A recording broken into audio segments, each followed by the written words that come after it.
ओम नमः शिवाय। श्री शिवाय नमस्तुभ्यम। आप सभी का मेरे चैनल पर हार्दिक अभिनंदन है। हम शिव महापुराण की कथा का पठन और श्रवण कर रहे थे।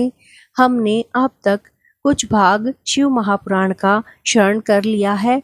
अब हम आगे के भाग का श्रवण करेंगे।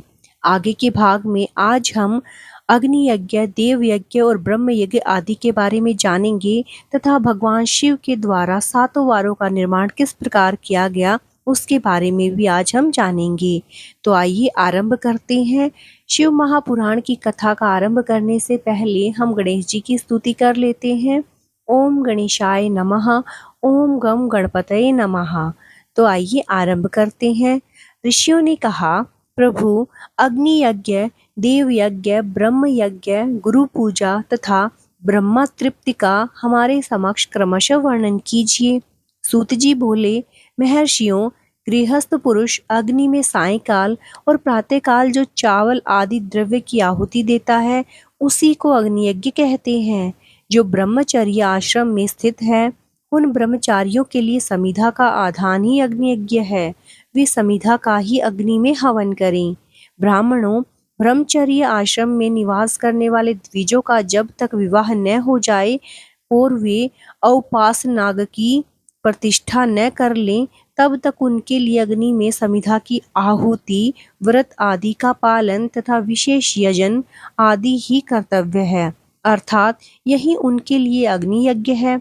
द्विजों, जिन्होंने बाह्य अग्नि को विसर्जित करके अपनी आत्मा में ही अग्नि का आरोप कर लिया है, ऐसे वानप्रस्थियों और सन्यासियों के लिए यही हवन या अग्नि यज्ञ है।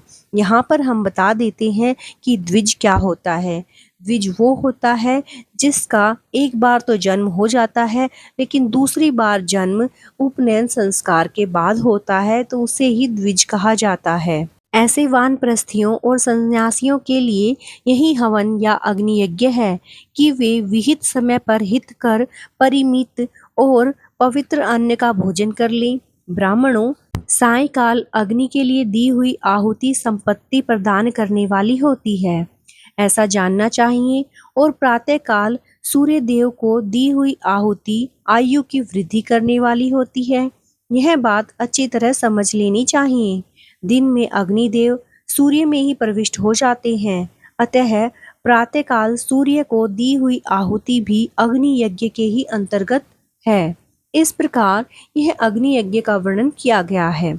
इंद्र आदि समस्त देवताओं के उद्देश्य से अग्नि में जो आहुति दी जाती है उसे देव यज्ञ समझना चाहिए। स्थाली पाक आदि यज्ञों को देव यज्ञ ही मानना चाहिए। लौकिक अग्नि में प्रतिष्ठित जो चूड़ाकरण आदि संस्कार निमित्त हवन कर्म हैं, उन्हें भी देव यज्ञ के ही अंतर्गत जानना चाहिए। अब ब्रह्म यज्ञ का वर्णन सुनो। द्विज को चाहिए कि वह देवताओं की तृप्ति के लिए निरंतर ब्रह्म यज्ञ करे। वेदों का जो नित्य अध्ययन या स्वाध्याय होता है उसी को ब्रह्म यज्ञ कहा गया है। प्रातः नित्य क्रम के अंतर सायंकाल तक ब्रह्म यज्ञ किया जा सकता है, उसके बाद रात में इसका विधान नहीं है। अग्नि के बिना देव यज्ञ कैसे संपन्न होता है, इसे तुम लोग श्रद्धा से और आदरपूर्वक सुनो। सृष्टि के आरंभ में सर्वज्ञ, दयालु और सर्वसमर्थ महादेव जी ने समस्त लोगों के उपकार के लिए वारों की कल्पना की। वे भगवान शिव संसार रूपी रोग को दूर करने के लिए वैद्य हैं, सबके ज्ञाता तथा समस्त औषधों के भी औषध हैं। उन भगवान ने पहले अपने वार की कल्पना की जो आरोग्य प्रदान करने वाला है। तत्पश्चात अपनी माया शक्ति का वार बनाया जो संपत्ति प्रदान करने वाला है। जन्म काल में दुर्गति ग्रस्त बालक की रक्षा के लिए उन्होंने कुमार के वार की कल्पना की। तत्पश्चात सर्वसमर्थ महादेव जी ने आलस्य और पाप की निवृत्ति तथा समस्त लोगों का हित करने की इच्छा से लोक रक्षक भगवान विष्णु का वार बनाया।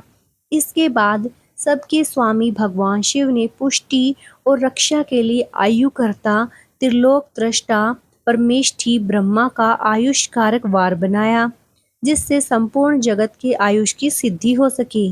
इसके बाद तीनों लोकों की वृद्धि के लिए पुण्य और पाप की रचना हो जाने पर उनके करने वाले लोगों को शुभ अशुभ फल देने के लिए भगवान शिव ने इंद्र और यम के वारों का निर्माण किया। ये दोनों वार क्रमशः भोग देने वाले तथा लोगों के मृत्यु भय को दूर करने वाले हैं। इसके बाद सूर्य आदि 7 ग्रहों को, जो अपने ही स्वरूप भूत तथा प्राणियों के लिए सुख दुख के सूचक हैं, भगवान शिव ने उपयुक्त 7 वारों का स्वामी निश्चित किया। वे सब के सब ग्रह नक्षत्रों के ज्योतिर्मय मंडल में प्रतिष्ठित हैं। शिव के वार या दिन के स्वामी सूर्य हैं। शक्ति संबंधी वार के स्वामी सोम हैं। कुमार संबंधी दिन के अधिपति मंगल हैं। विष्णु वार के स्वामी बुध हैं। ब्रह्मा जी के वार के अधिपति बृहस्पति हैं। इंद्रवार के स्वामी शुक्र और यमवार के स्वामी शनिश्चर हैं। अपने अपने वार में की हुई उन देवताओं की पूजा उनके अपने अपने फल को देने वाली होती है। सूर्य आरोग्य के और चंद्रमा संपत्ति के दाता हैं। मंगल व्याधियों का निवारण करते हैं। बुध पुष्टि देते हैं। बृहस्पति आयु की वृद्धि करते हैं। शुक्र भोग देते हैं और शनिश्चर मृत्यु का निवारण करते हैं। ये 7 वारों के क्रमशः फल बताए गए हैं, जो उन देवताओं की प्रीति से प्राप्त होते हैं। अन्य देवताओं की भी पूजा का फल देने वाले भगवान शिव ही हैं। देवताओं की प्रसन्नता के लिए पूजा की 5 प्रकार की ही पद्धति बनाई गई। उन देवताओं के मंत्रों का जप यह पहला प्रकार है। उनके लिए हवन करना दूसरा, दान करना तीसरा तथा तप करना चौथा प्रकार है। किसी वेदी पर, प्रतिमा में, अग्नि में अथवा ब्राह्मण के शरीर में आराध्य देवता की भावना करके 16 उपचारों से उनकी पूजा या आराधना करना 5वां प्रकार है। इनमें पूजा के उत्तरोत्तर आधार श्रेष्ठ हैं। पूर्व के अभाव में उत्तरोत्तर आधार का अवलंबन करना चाहिए। दोनों नेत्रों तथा मस्तक के रोग में कुष्ठ रोग की शांति के लिए भगवान सूर्य की पूजा करके ब्राह्मणों को भोजन कराएं। तदंतर 1 दिन, 1 मास, 1 वर्ष अथवा 3 वर्ष तक लगातार ऐसा साधन करना चाहिए। इससे यदि प्रबल प्रारब्ध का निर्माण हो जाए तो रोग एवं जरा आदि रोगों का नाश हो जाता है।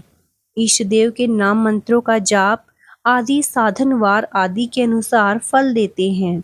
रविवार को सूर्य देव के लिए, अन्य देवताओं के लिए तथा ब्राह्मणों के लिए विशिष्ट वस्तु अर्पित करें।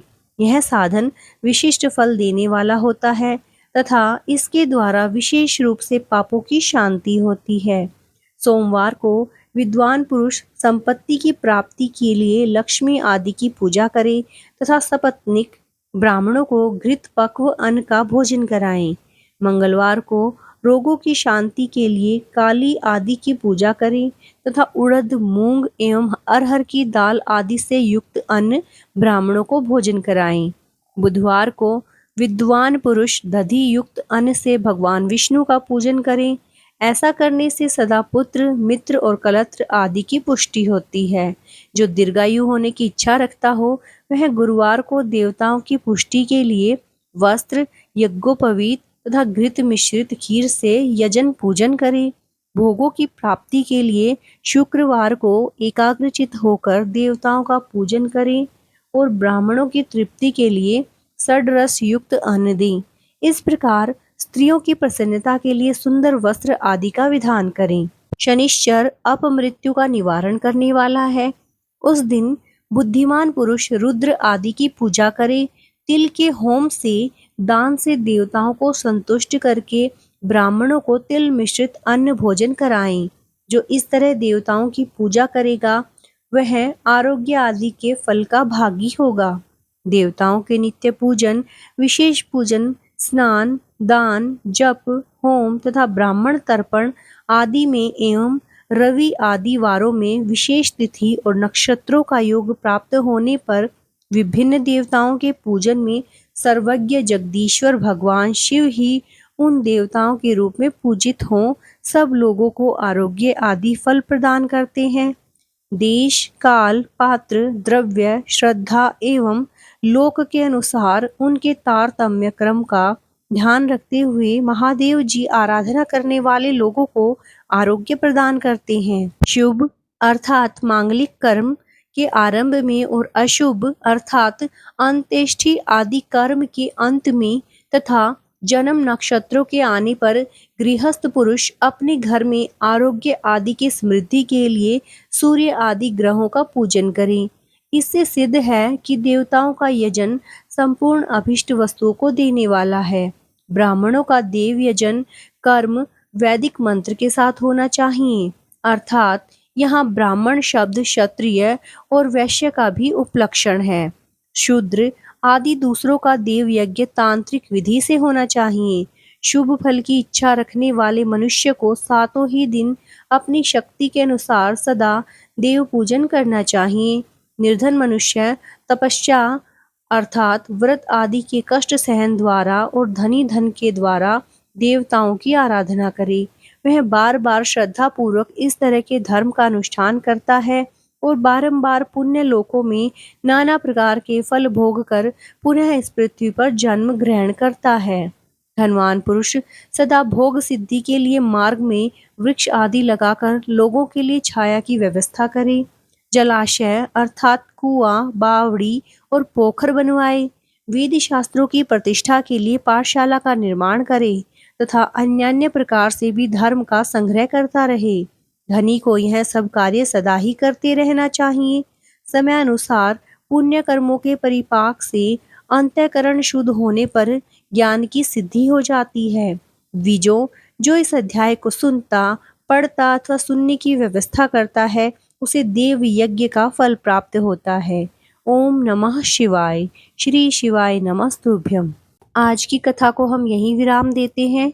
आज की कथा में हमने सातों वारों के बारे में जाना कि किस प्रकार भगवान शिव ने सातों वारों के बारे में बताया है। इससे आगे की कथा का श्रवण हम अपने अगले वीडियो में करेंगे। तब तक के लिए नमस्कार। अगर आपको मेरे वीडियोस पसंद आ रहे हैं तो प्लीज़ मेरे चैनल को लाइक, सब्सक्राइब और शेयर कीजिए और बने रहिए मेरे साथ। ओम नमः शिवाय।